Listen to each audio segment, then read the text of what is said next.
ನಮಸ್ತೆ ಎಲ್ರಿಗೂ. ನಾನು ಪುಷ್ಪ ಮಾತಾಡ್ತಾ ಇದ್ದೀನಿ. ಡಿಯರ್ ಫ್ರೆಂಡ್ಸ್, ನಾನು ಒಂದು ಬಿಸ್ನೆಸ್ ಮಾಡ್ತಾಯಿದ್ದೀನಿ. ಸೊ ಆ ಬಿಸ್ನೆಸ್ಸಲ್ಲಿ ನನಗೆ 13 ವರ್ಷದ ಎಕ್ಸ್ಪೀರಿಯೆನ್ಸ್ ಇದೆ. ಸೊ ಆ ಟೈಮಲ್ಲಿ ನನಗೆ ಸ್ಟಾರ್ಟಿಂಗ್ ಅಲ್ವಾ, ತುಂಬ ಜೋಶಿಂದ ನಾನು ಬಿಸ್ನೆಸ್ನ ಮಾಡ್ತಾಯಿದ್ದೆ. ಸೊ ಆ ಮೂಮೆಂಟಲ್ಲಿ ನನಗೆ ಅನ್ನಿಸ್ತಾ ಇತ್ತು, ನಾನು ಬಿಸ್ನೆಸ್ ತೊಗೊಂಡ ತಕ್ಷಣ ನಾನು ಅವ್ರಿಗೆ ಹೇಳಬೇಕು, ಇವ್ರಿಗೆ ಹೇಳಬೇಕು ಅನ್ನೋದು ತುಂಬಾ ತಲೆಯಲ್ಲಿ ಓಡ್ತಾ ಇತ್ತು. ಆ ಜೋಶಲ್ಲಿ ನಾನು ಎಲ್ರಿಗೂ ಹೇಳೋದಕ್ಕೆ ಹೋದೆ. ಸೊ ಎಲ್ರಿಗೂ ಅಂತಂದರೆ ಕೆಲವೊಬ್ಬರನ್ನ ನಾನು ಚಾಯ್ಸ್ ಮಾಡ್ಕೊಳ್ತಾ ಹೋದೆ. ಯಾರಿಗೆಲ್ಲ ನನ್ನ ಫ್ರೆಂಡ್ಸ್ ಗ್ರೂಪಲ್ಲಿ, ರಿಲೇಟಿವ್ಸಲ್ಲಿ ಯಾರಿಗೆಲ್ಲ ತುಂಬ ಕ್ರಿಯೇಟಿವಿಟಿ ಇದೆ, ಏನಾದರೂ ಒಂದು ಕೆಲಸ ಮಾಡಬೇಕಂದ್ರೆ ತುಂಬ ಕ್ರಿಯೇಟಿವಿಟಿಯಾಗಿ ಮಾಡ್ತಾ ಇರ್ತಾರೆ. ಸೊ ಅವರನ್ನ ನಾನು ತುಂಬ ಇಷ್ಟಪಡ್ತೀನಿ. ಅವ್ರ ಹತ್ರಕ್ಕೆ ಫಸ್ಟ್ ಹೋದಾಗ ಅವರು ಕೂಡ ರಿಜೆಕ್ಟ್ ಮಾಡಿದರು. ಮತ್ತು ಸೆಕೆಂಡು ನಾಲೆಡ್ಜು. ಸೊ ನಾಲೆಡ್ಜ್ಫುಲ್ ಪರ್ಸನ್ ಅಂದರೆ ನನಗೆ ತುಂಬ ಇಷ್ಟ. ಅವ್ರ ಜೊತೆಗಿರೋದಕ್ಕೆ ತುಂಬ ಇಷ್ಟಪಡ್ತೀನಿ ನಾನು, ಅವ್ರ ಜೊತೆ ಟೈಮ್ ಸ್ಪೆಂಡ್ ಮಾಡಲಿಕ್ಕೂ ಕೂಡ. ಸೊ ಆ ನಾಲೆಡ್ಜ್ ಇರ್ತಕ್ಕಂಥವ್ರು ಈ ಬಿಸ್ನೆಸ್ ಒಳಗಡೆ ಬಂದುಬಿಟ್ರೆ ಸೊ ಅವರು ತುಂಬ ದೊಡ್ಡ ಸಾಧನೆ ಮಾಡ್ತಾರೆ ಅಂತಂದೇಳಿ ಆ ಓಪ್ ಇಟ್ಕೊಂಡು ಅವ್ರ ಹತ್ರನೂ ಹೇಳಕ್ಕೆ ಹೋದೆ. ಅವರು ರಿಜೆಕ್ಟ್ ಮಾಡಿದರು. ಸೊ ಅದ್ರ ಜೊತೆಗೆ ಸಾಕಷ್ಟು ಹಾರ್ಡ್ ವರ್ಕ್ ಮಾಡ್ತಾರೆ. ಸೊ ಹಾರ್ಡ್ ವರ್ಕ್ ಮಾಡೋರು ಈ ಬಿಸ್ನೆಸ್ಸಿಗೆ ಬಂದುಬಿಟ್ರೆ ಅವರು ತುಂಬ ಚೆನ್ನಾಗಿ ಅರ್ನ್ ಮಾಡ್ಬೋದು, ಸೊ ಇದರಲ್ಲಿ ಕ್ಲಿಕ್ ಆಗಿಬಿಡ್ತಾರೆ ಅಂತೇಳಿ ಹಾರ್ಡ್ ವರ್ಕ್ ಮಾಡೋರ ಹತ್ರ ಹೋದೆ. ಅವರು ಸಹ ರಿಜೆಕ್ಟ್ ಮಾಡಿದರು.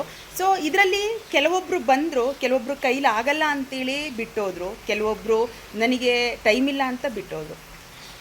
ಇದೆಲ್ಲ ನೋಡಿದಾಗ ನಂಗೆ ಅನಿಸಿದ್ದೇನೆಂದರೆ, ಯಾವುದೇ ಬಿಸ್ನೆಸ್ ಆಗಲಿ ಹಾರ್ಡ್ ವರ್ಕ್ ಮಾಡೋರು, ನಾಲೆಡ್ಜ್ ಪರ್ಸನ್ಸು, ಜೊತೆಗೆ ತುಂಬ ಕ್ರಿಯೇಟಿವಿಟಿ ಮಾಡೋರು, ಇವರೆಲ್ಲರೂ ಬಂದುಬಿಟ್ರೆ ಅವ್ರು ತುಂಬ ಚೆನ್ನಾಗಿ ಗ್ರೋತ್ ಆಗಿಬಿಡ್ತಾರೆ, ಇಲ್ಲಿ ಸಾಕಷ್ಟು ಸಂಪಾದನೆ ಮಾಡ್ತಾರೆ ಅಂತ ಅಂದ್ಕೊಳ್ಳೋದು ನಮ್ಮ ಭ್ರಮೆ.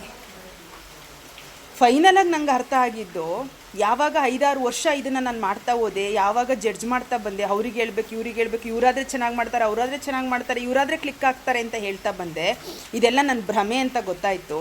ಆವಾಗ ನಾನು ಎಚ್ಚೆತ್ಕೊಂಡೆ, ಇದು ಕ್ರಿಯೇಟಿವಿಟಿ ಮೈಂಡ್ ಇರೋರಿಗಲ್ಲ, ಸೊ ಅದ್ರ ಜೊತೆಗೆ ನಾಲೆಡ್ಜ್ಫುಲ್ ಪರ್ಸನ್ಗಳಿಗೂ ಅಲ್ಲ, ಸೊ ಅದ್ರ ಜೊತೆಗೆ ತುಂಬ ಹಾರ್ಡ್ ವರ್ಕ್ ಮಾಡ್ತಾರೆ ಅನ್ನೋರಿಗೂ ಅಲ್ಲ, ತುಂಬ ಶ್ರೀಮಂತರಿಗೂ ಅಲ್ಲ, ತುಂಬ ಬಡವರಿಗೂ ಅಲ್ಲ. ಯಾರಿಗೆ ಕನಸಿರುತ್ತೆ, ಕನಸನ್ನು ಬೆನ್ನತ್ತಿ ಯಾರು ಓಡ್ತಾರೆ, ಸೊ ಅವ್ರಿಗೆ ಮಾತ್ರ ಈ ಒಂದು ಬಿಸ್ನೆಸ್ ಹೆಲ್ಪ್ ಆಗುತ್ತೆ ಅನ್ನೋದು ನನಗೆ ಕನೆಕ್ಟ್ ಆಯಿತು.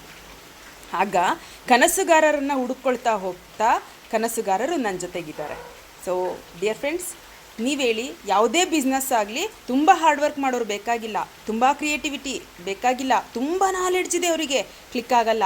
ಆದರೆ ಯಾರು ಕನಸಿರುತ್ತೆ, ಯಾರಿಗೆ ಗುರಿ ಇರುತ್ತೆ, ಯಾರಿಗೆ ಗೋಲ್ ಸೆಟ್ಟಿಂಗ್ ಇರುತ್ತೆ, ಎಲ್ಲದಕ್ಕಿಂತ ಮೈಂಡ್ ಸೆಟ್ ಸ್ಟ್ರಾಂಗ್ ಇರುತ್ತೆ, ಅವ್ರಿಗೆ ಮಾತ್ರ ಯಾವುದೇ ಬಿಸ್ನೆಸ್ಸಲ್ಲಿ ಕ್ಲಿಕ್ ಆಗ್ತಾರೆ ಅನ್ನೋದು ನನ್ನ ಈ ದಿನದ ಮಾತಾಗಿದೆ. Thank you.